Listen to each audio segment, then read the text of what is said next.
Zara woke up with a start, her heart pounding in her chest. The harsh, red light of the dying sun filtered through the cracked windows of the small shelter she called home.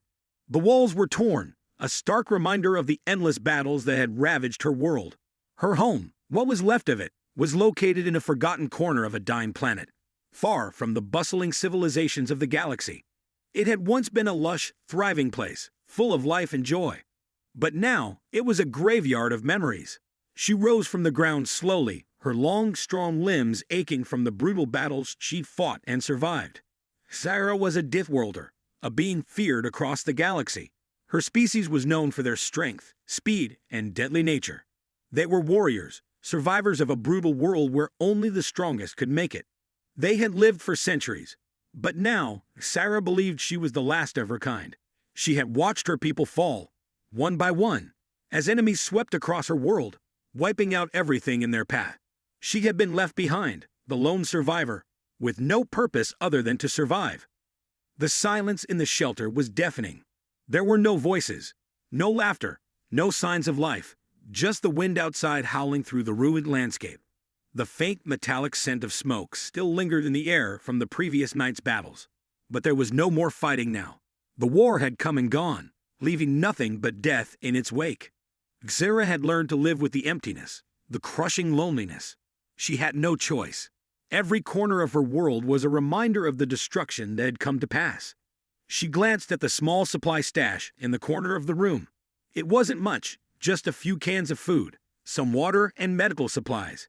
Enough to survive for another day, maybe two. But she couldn't stay here forever. There was nothing left for her. No reason to keep fighting. The world around her was dead. Her people were gone. What was the point of continuing? Zara shook her head, trying to clear her thoughts. She couldn't afford to think like that. Not now. She had to keep moving. She had to survive. She stepped outside, the hot wind whipping against her skin as she surveyed the barren landscape. The ground was cracked and dry, the once vibrant green fields now reduced to nothing but dust. The sky above was dark and overcast, the sun hidden behind thick clouds of ash. The remnants of warships and broken buildings littered the horizon, broken fragments of a time long gone. The world was silent, as if even the planet itself had given up. But Zara didn't have time to mourn. She had food to find, water, resources, anything that could help her survive for a little while longer. She adjusted the small, worn backpack on her back, checking the few weapons she had left. A sharp knife, a blaster barely working. That was it. But she had her strength, and that was enough. It always had been. As she moved through the ruins, her footsteps echoing in the emptiness, Zara couldn't help but think back on the past. She remembered the days when the sky was clear, and her people lived in harmony with nature. They were warriors, yes, but they were also guardians, protectors of their planet. Zara had been trained from a young age to survive, to fight, to protect. But that world was gone now. She passed by the remnants of an old village, its buildings reduced to rubble. There had been families here once. Children. Laughter. Now there was nothing. Only destruction. Her eyes lingered on the ruins, but she forced herself to look away. There was no time for memories. Zara moved on, her eyes scanning the horizon for any sign of life. Her senses were sharp, her instincts honed by years of survival in this harsh world. Every noise, every movement was a potential threat. She could hear the distant growls of wild creatures, the chirping of scavengers looking for their next meal. But there was no sign of other survivors, no other Deathworlders, just the same empty, lifeless landscape. And then, just as she was about to turn back, something changed. It was faint at first, just a whisper in the back of her mind. A sensation, a signal, a strange, unfamiliar sound. Zara froze, her hand instinctively going to the hilt of her blaster. Her heart skipped a beat. Was she imagining things? Had the isolation finally taken its toll on her mind? But no, the feeling was real. There was something out there. She reached into the small pouch at her waist and pulled out a piece of broken tech, an old communicator. It had been damaged during a fight months ago, but she still carried it with her. She knew the risks, but sometimes it was the only way to reach out. The chances of finding anything were slim, but she couldn't ignore the feeling that something had changed. Zara pressed a few buttons, her fingers moving quickly over the cracked screen. The device sputtered, the screen flickering before a strange pattern of lights appeared. A signal. Someone, or something, was out there. Her breath caught in her throat. It wasn't much. Barely a trace of life, but it was enough to stir something inside her. Hope, the thing she had long given up on. For the first time in years, Thyra felt a spark of hope. Could it be? Could there be others out there? She couldn't afford to waste any time. She had to follow the signal, no matter what it meant. Without a second thought, Thyra began moving toward the source of the signal, her heart pounding in her chest. Every step felt heavier, more urgent. What if it was just a trap? What if there was nothing out there? She couldn't afford to make a mistake. But she couldn't ignore the chance, either. The wind howled around her, carrying the smell of decay and destruction. But Sarah pressed on, her eyes fixed on the horizon. She wasn't alone anymore. She could feel it in her bones. There was someone out there. Someone or something that could change everything. But who? And why? Xera's mind raced with questions, but she didn't have the answers. All she could do was keep moving forward. The signal was getting stronger now, louder. She was getting closer. And for the first time in years, Thyra allowed herself to believe that there might be hope. That maybe, just maybe, she wasn't the last of her kind. The journey ahead would be dangerous, but Xera knew she had to take the risk. She wasn't alone anymore. And maybe, just maybe, this encounter could change everything. Xera's feet pounded against the cracked earth as she moved with purpose toward the source of the signal. The sun, now low in the sky, cast an eerie orange glow across the desolate landscape. The wind picked up, sending dust swirling through the air. But Xera didn't notice. She was focused, driven by a sense of urgency she hadn't felt in years. The signal was faint at first, a flicker of static that sent chills down her spine. But it was real. It was a sign. Someone, or something, was out there. Her breath came in short bursts as she pushed forward, her body aching from the long journey. But there was no turning back now. The signal grew louder with every step, guiding her through the wasteland. She didn't know what she would find at the end of this journey, but she was determined to find out. The ruined buildings around her seemed to blur as she moved past them, their hollow, empty shells offering no comfort. Every corner of the world had been stripped of life, and the silence was oppressive.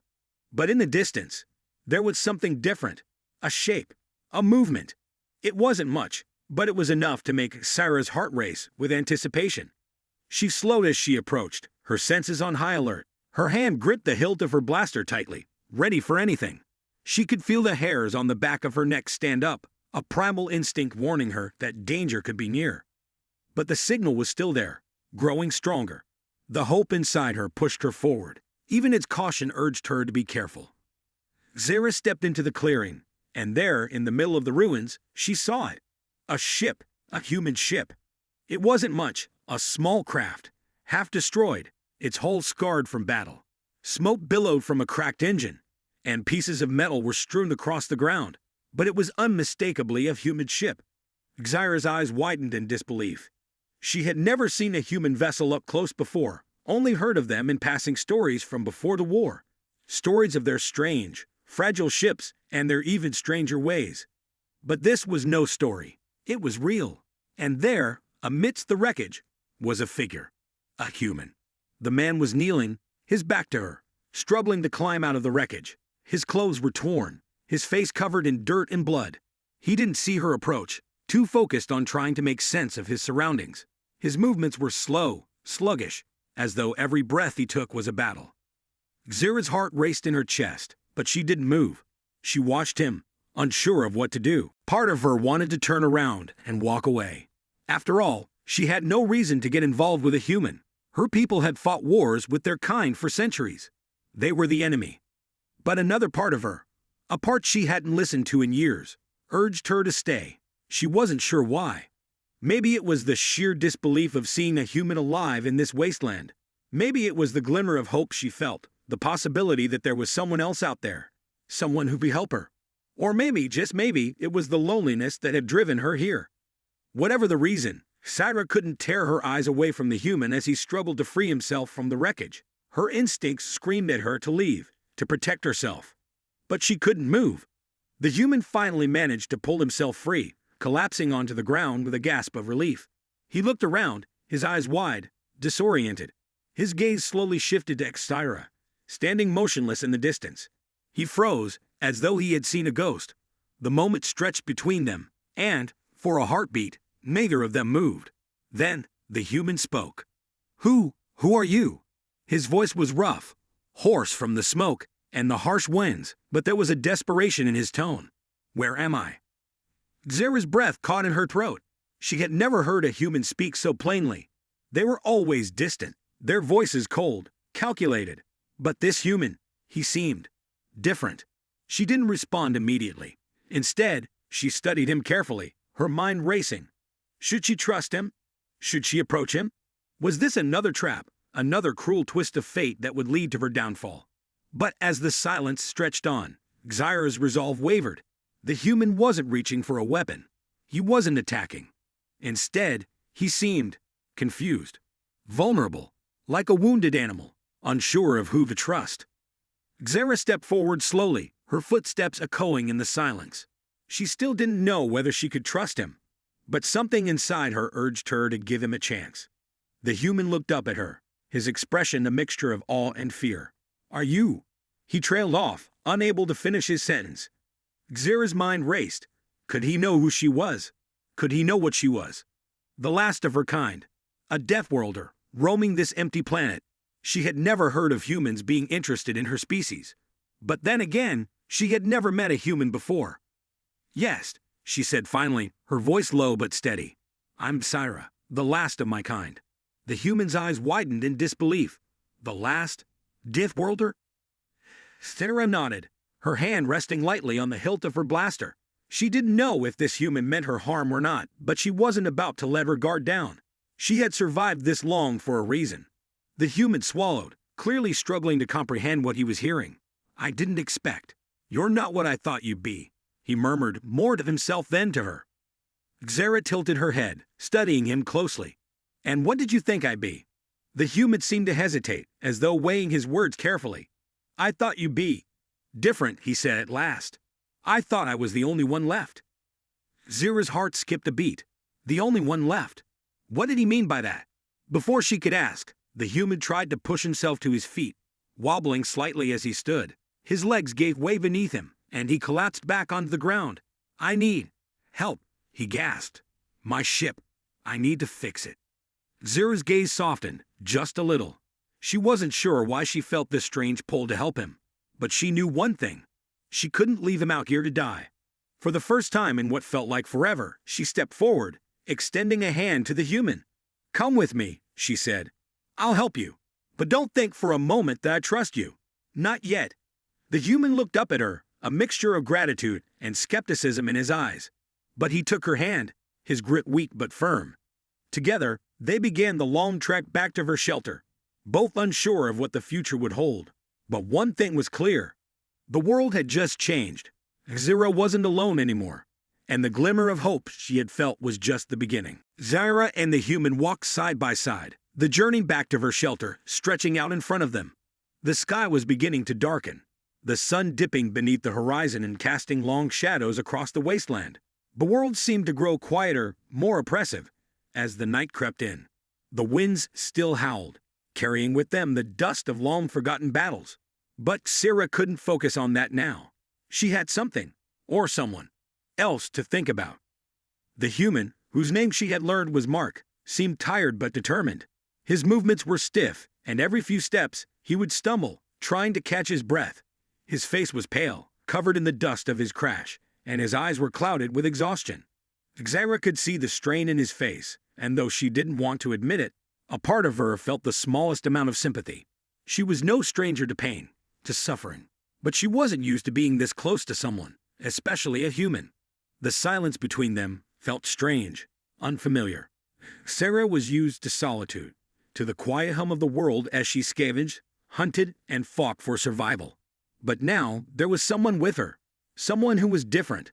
Mark wasn't like the soldiers or the invaders who had destroyed her world. He wasn't a threat, or at least, she didn't think so. But still, she kept her guard up, her hand hovering near her weapon. She wouldn't trust easily. Mark broke the silence first, his voice hoarse and soft. "You're not what I expected." Xera didn't answer immediately. Instead, she glanced at him, her sharp eyes scanning his face, trying to read his intentions.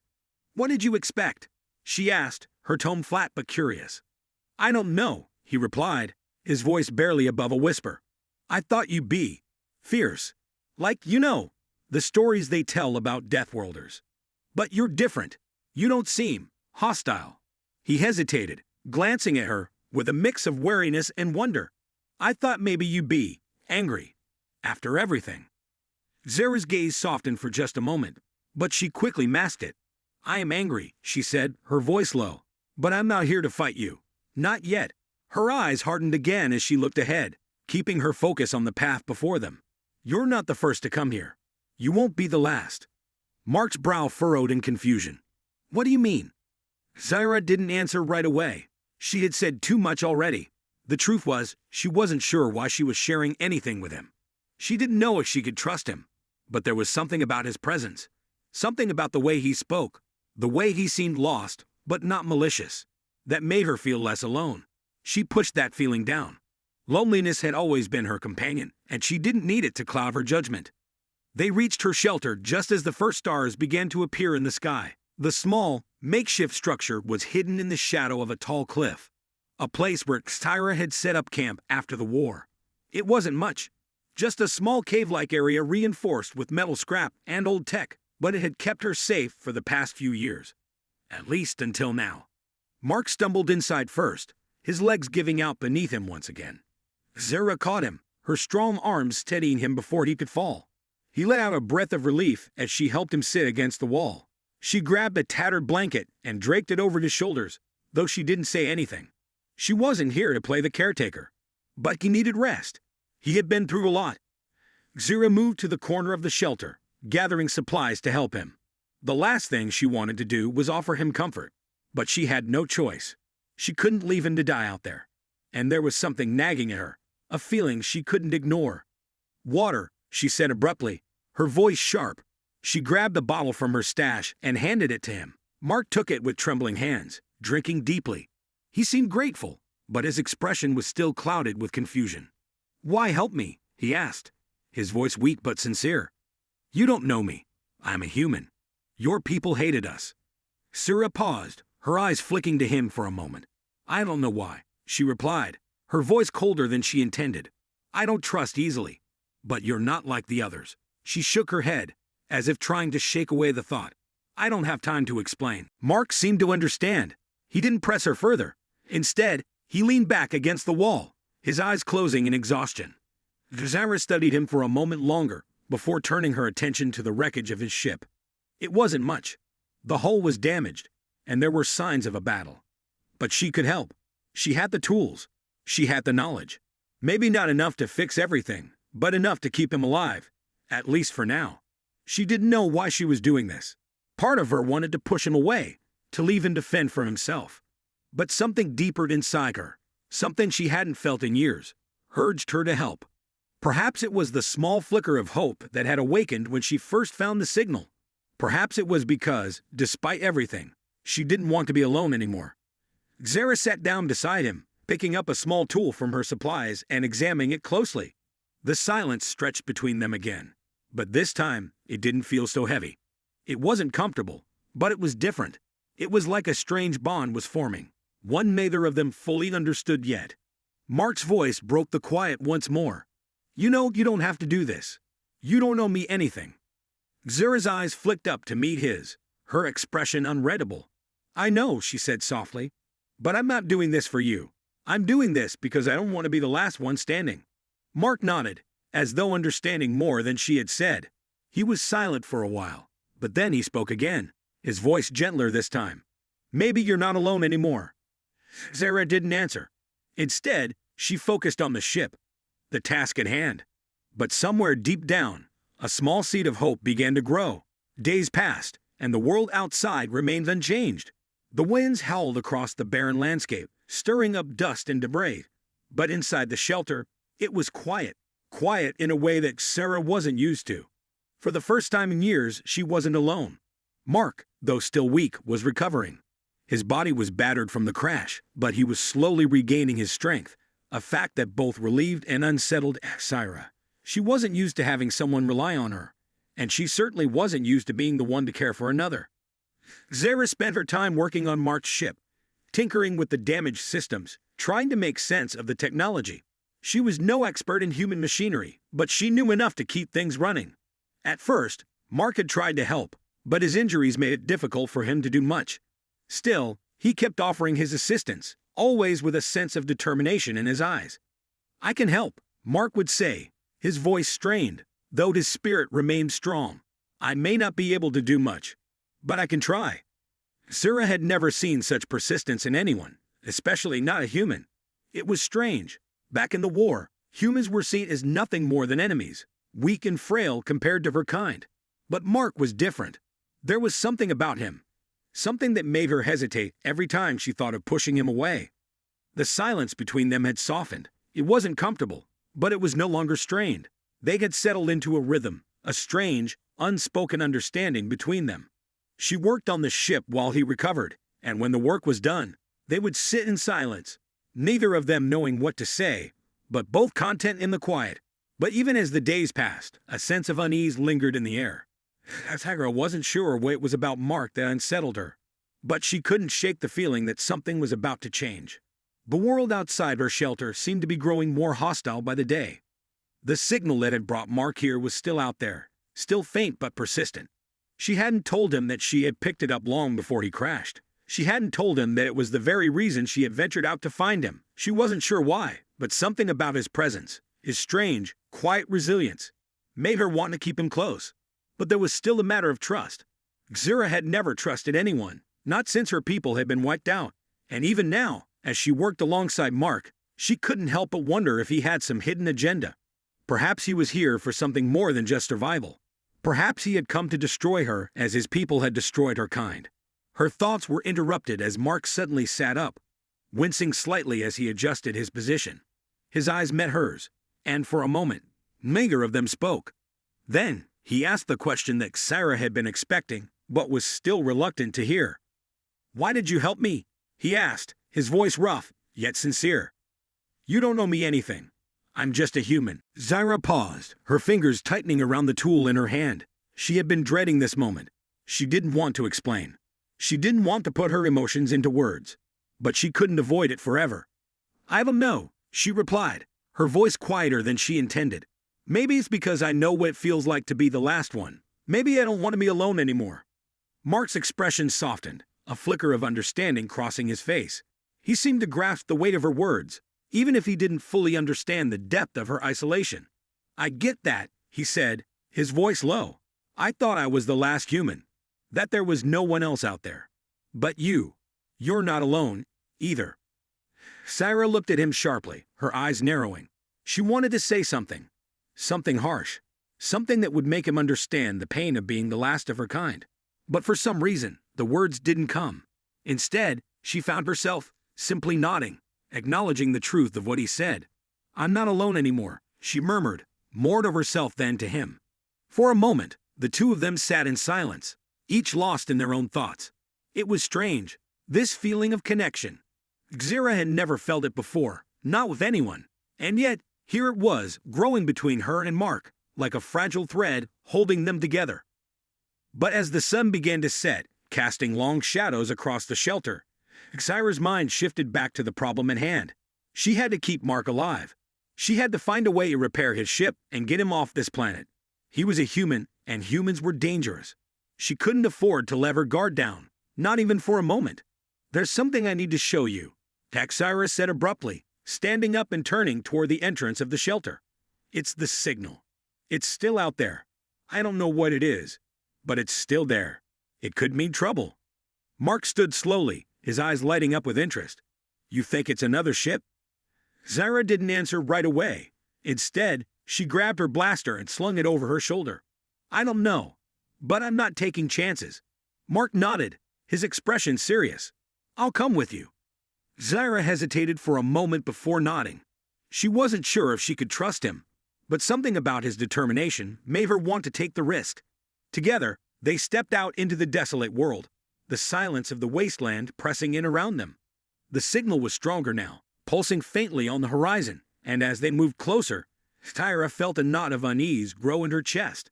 Something was out there, something that neither of them understood, and whatever it was about to change everything. The night was cold, far colder than Sarah expected. The air seemed to freeze as it passed through the cracks in the damaged cliffs around them. The eerie howl of the wind echoed through the barren wasteland, but the sound was distant, almost drowned by the hum of the strange signal that pulsed in the distance. Sarah kept her eyes on the horizon, every instinct on high alert. The signal had been growing stronger since they left the shelter, each pulse a reminder that something was out there, something they couldn't yet understand. Mark was walking beside her, his expression grim but determined. Despite the pain from his injuries, he kept pace with her, his eyes scanning the desolate landscape around them. Zira hadn't expected him to be so resilient, but she had learned not to underestimate him. His determination wasn't just born from survival, it was something deeper, something that she couldn't quite place. "What do you think it is?" Mark asked, his voice barely audible over the wind. "Do you think it's a ship?" Zira didn't answer immediately. She wasn't sure. The signal was unlike anything she had ever encountered before. It wasn't a distress signal, and it didn't have the familiar patterns of human technology. There was something alien about it. She had been scanning for any signs of life for years, but this felt different. "It's not like anything I'd ever seen," Zira finally said, her voice tight. "But if it is a ship, we need to be careful. If there's one thing I've learned, it's that not all visitors are friendly." Mark nodded, but the look in his eyes said that he wasn't ready to back down. "I'll stay with you. We'll figure this out together." Zira's gaze softened for a brief moment. She couldn't deny the fact that having him with her made her feel less alone, but she quickly pushed the thought aside. She wasn't here to make friends.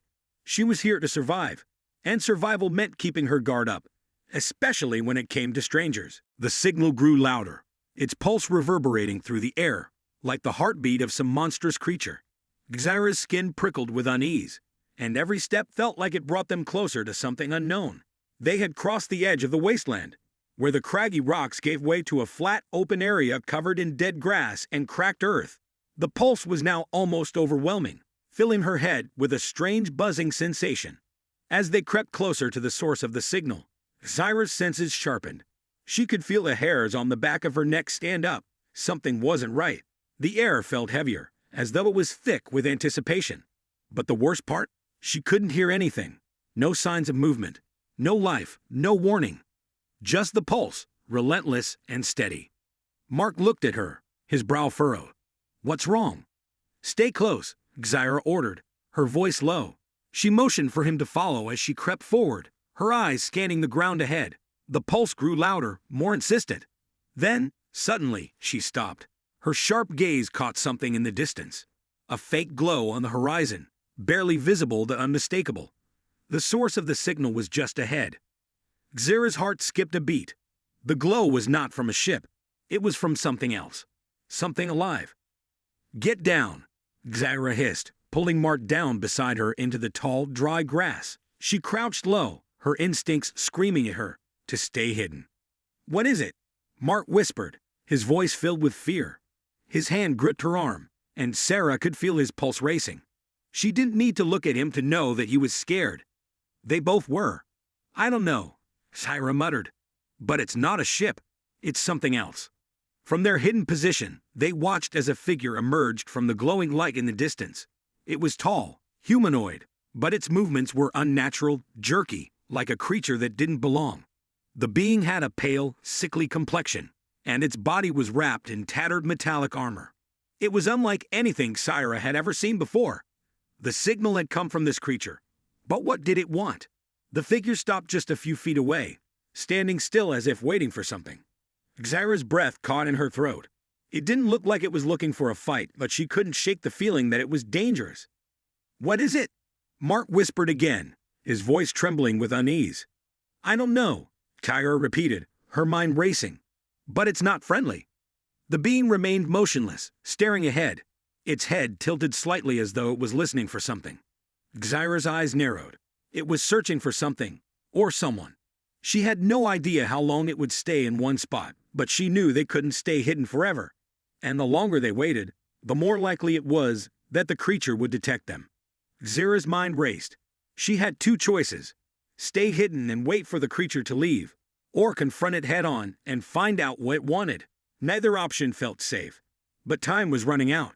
If the creature was here for something, or someone, then there was a chance it could be a threat to her and Mark. The thought of facing it head-on made her heart race. But she knew one thing. She wasn't going to let her guard down. "We have to move," Tyra said, her voice barely above a whisper. "Follow my lead." Mark didn't hesitate. He nodded, his face pale but determined. Together, they moved silently through the grass, using the terrain to stay hidden. Every step felt like an eternity. But Sarah remained focused. They had to find out what the creature wanted, and fast. As they drew closer, the creature turned, its sharp, glowing eyes locking onto them. Sarah's breath caught in her throat. It had seen them. The creature's lips twisted into a faint, eerie smile. Human, it spoke, its voice low and cold. "And, Deathworlder, I've been expecting you." Zara's heart froze. Whatever this thing was, it wasn't just an alien. It knew them. It knew what they were. And now, it was coming for them. The air seemed to thicken with dread as the alien's words hung in the silence between them. Zara's heart raced, her instincts screaming at her to run, to flee from the unnatural presence of the creature. But she couldn't. She wouldn't. Not now, not when she was this close to understanding what was going on. Whatever it was that this creature wanted, she was determined to face it head-on. Mark was still beside her, his grip on her arm tight, his pulse frantic. But there was a spark of resolve in his eyes too. They were in this together, no matter what came next. The alien moved closer, its glowing eyes narrowing as it studied them both. It wasn't human, not even remotely. Its skin seemed to shimmer, almost liquid, shifting colors as if it was constantly changing. Its armor, if it could even be called that, was jagged with sharp edges that looked more like natural growths than anything artificially made. The creature's movements were smooth, fluid, almost predatory. Zara's mind was racing, trying to make sense of the situation. How did it know they were here? How did it know who they were?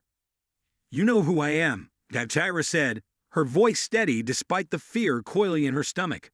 She didn't take her eyes off the creature, her hands subtly reaching for her blaster. "And you know who he is." The alien tilted its head, its eerie smile widening. "Yes, I know both of you. The human, the survivor of the stars, and the Deathworlder, the last of a fallen race." Sarah stiffened, the mention of her people, her fallen people, cutting deep. She clenched her fists, pushing the anger back down. She had no time for grief. She had no time for weakness. "Why are you here?" she demanded, her voice low, cutting through the tension like a blade. The creature laughed softly, the sound chilling and unnatural. "Why? To offer you a choice. A chance at something more. You, Tyra, the last of your kind, the one who carries the blood of warriors who once ruled this galaxy. And you, Mark, the human, whose species survived against all odds. You are both part of a greater plan, a plan that will change the future of this galaxy." Zara's eyes narrowed. This wasn't just some random encounter. It wasn't just a chance meeting. The creature had been waiting for them. But why? Mark's voice broke through the tension. "What plan?" he asked, his voice rough but curious. The alien's smile widened even further, stretching unnaturally.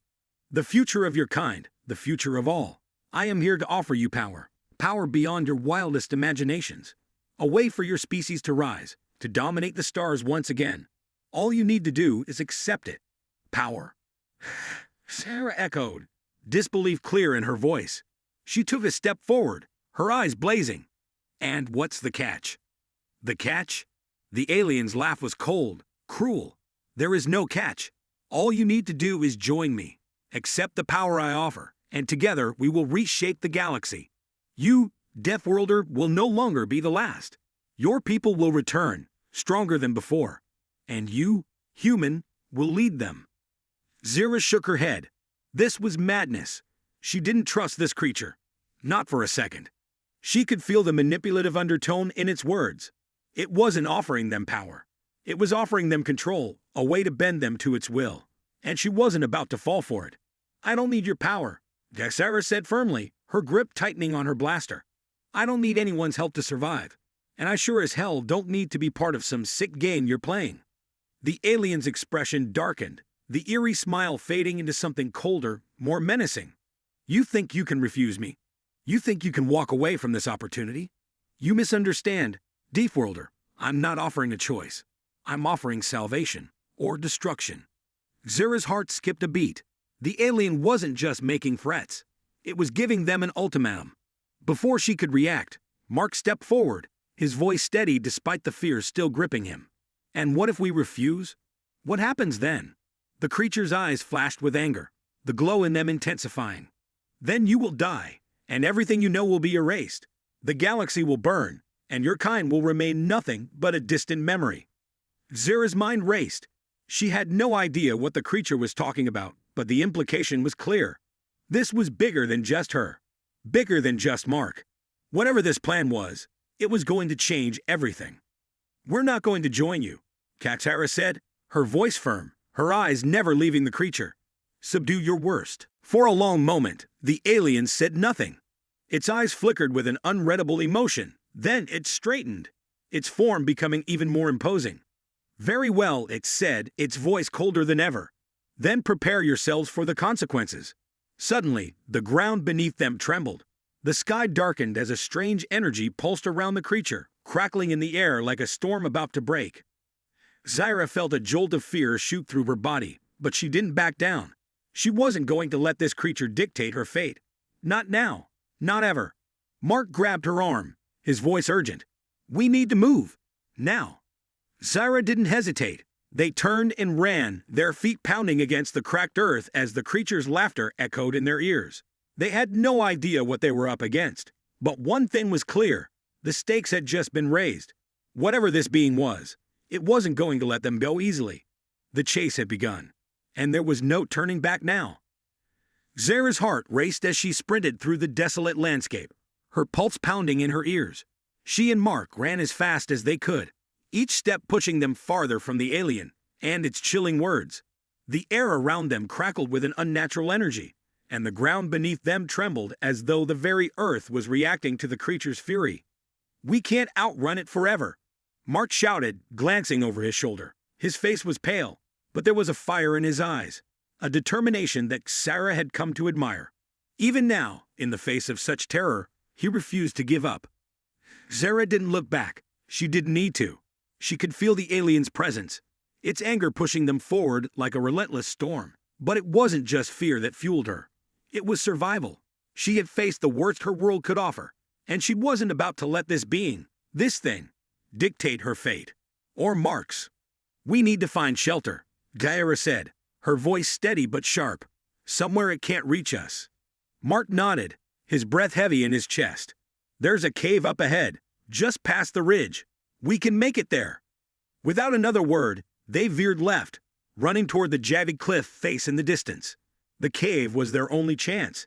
They had to make it there before the alien closed in. They had no idea what kind of power it held, but they had learned the hard way not to underestimate it. The wind howled, the storm of energy around them growing stronger with every step. But the cave was within reach. They could see the entrance now. Dark, mysterious, like a shadow against the rugged landscape. Zara pushed herself harder, her legs burning, her body aching. But she couldn't afford to slow down. Not now. As they reached the entrance, Tigra dove into the darkness, pulling Mark in after her. The cave was cold, its walls smooth and uneven. They could hear their breath echoing off the stone, but there was no time to rest. Syra glanced back, her eyes searching for any sign of pursuit. She didn't know if the alien would follow them in here, but she wasn't going to take any chances. Mark slumped against the wall, gasping for breath. We made it, he said, a small smile creeping onto his face, despite the fear still in his eyes. We actually made it. But Sarah wasn't convinced. She knew this was only temporary. They had bought themselves a moment, but the alien would come. It wouldn't stop until it had them. It had made that clear. Not yet, Kaxira murmured, her mind racing. She needed to think, to figure out what to do next. We can't stay here forever. Mark wiped sweat from his forehead and nodded. What's the plan then? We can't just keep running. Zara thought for a moment, her eyes scanning the darkness of the cave. She had no idea how they were going to defeat the alien or what its true intentions were. But one thing was clear. They needed to take the fight to it. She had faced down countless enemies in her life, enemies far more powerful than herself. But she had always survived by outthinking them. This time would be no different. There has to be a way to stop it, she said, her voice filled with quiet resolve. If we can't outrun it, then we fight. Mark raised an eyebrow. Fight it. With what? Zara took a deep breath. We make it think we're weaker than we are. We bait it. Let it come to us. And when it does, we hit it with everything we've got. Mark's expression turned serious, his eyes narrowing as he absorbed her words. He didn't speak at first, but Sarah could see the wheels turning in his mind. He wasn't just a survivor. He was a strategist. And if anyone could figure out how to turn the tide, it was him. Finally, he nodded. All right. Let's do it. Zara didn't hesitate. She knew they didn't have much time. She moved quickly, gathering whatever supplies they had, scraps of equipment, makeshift weapons, anything that might help them in the coming battle. The cave offered them a bit of protection, but it wouldn't last long. The alien would be here soon. As they prepared, Zara couldn't help but wonder what the creature wanted with them. Why had it come after them specifically? It had spoken of power, of a plan. But what kind of plan? And what did it mean by salvation or destruction? She clenched her fists. She wasn't just going to be a pawn in someone else's game. If the creature wanted them, it would have to earn it. And she would make sure that it regretted underestimating the last Deathworlder. Minutes later, the earth shook again, the creature's power growing ever closer. It was almost here. Xyra's pulse quickened, and she signaled to Mark. Get ready. We don't have much time. They took their positions in the cave, crouched low, hearts pounding with anticipation. The air was thick with tension, and every minute that passed felt like an eternity. They could hear the alien's voice now, distant but clear, taunting them from outside. You cannot hide from me, Deathworlder. You cannot escape your fate. Zara's breath was steady, her mind focused. The time for hiding was over. The alien would come for them, but it wouldn't know what hit it. Let's finish this, she whispered to Mark. And then, as the alien's footsteps echoed in the cave's entrance, they were ready.